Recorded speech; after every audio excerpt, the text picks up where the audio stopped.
₱99 lang dito yung 2 pieces chicken, naka-only rice, naka-only soup, naka-only gravy, at meron din kasamang isang drinks. Bukod sa chicken, mabenta din yung halo-halo nila pati crema de leche. At nandito lang yung pwesto nila sa may Phase 1F, Suburban, Barangay San Jose, Montalban, Rizal. Konting lakad lang simula main road at matatanaw nyo na tong mga tarpaulin nila. Ang name ng store nila ay Goody Bliss Bites. Yung pinakamura nilang only dito ay ₱60 lang at ito yung kanilang menu. Pagdating namin dito, nakaprito na yung mga manok, pero pag sinerve sa inyo, pipirituhin naman nila yan ulit. At ito yung mga in-order namin. Yung isa, yung 2 pieces chicken na ₱99. Yung parte na binigay ng manok sa amin ay thigh tsaka leg part. Tapos ito naman yung isang in-order ko na thigh part na ₱65, only rice na. Sinuggest lang din sa amin to sa comment section at mukhang marami na silang suki kasi tingnan nyo kahit hindi pa dinner time, punuan na sila. Self-service dito yung pagkuha ng soup tsaka gravy. Sa mga in-order naman namin sa kanila, para sa presyo, sulit na to. Yung kanin nila ay buhaghag at tinimplahan ng margarine. Tapos meron pa itong toppings na garlic. Yung drinks naman nakasama sa ₱99,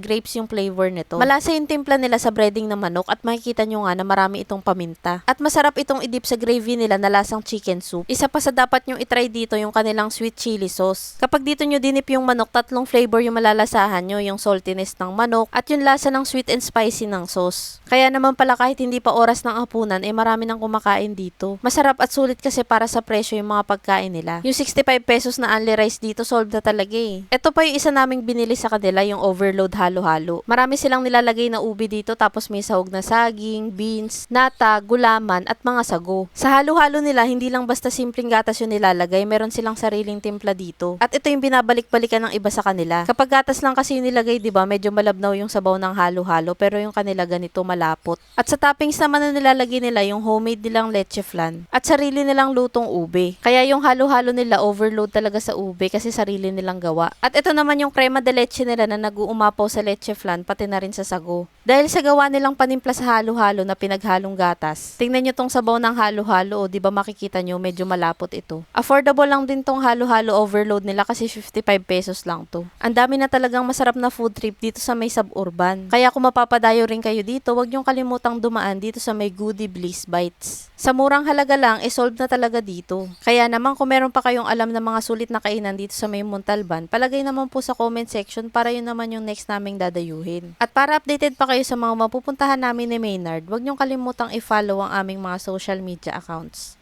Yun lang, maraming salamat po sa panonood. Bye!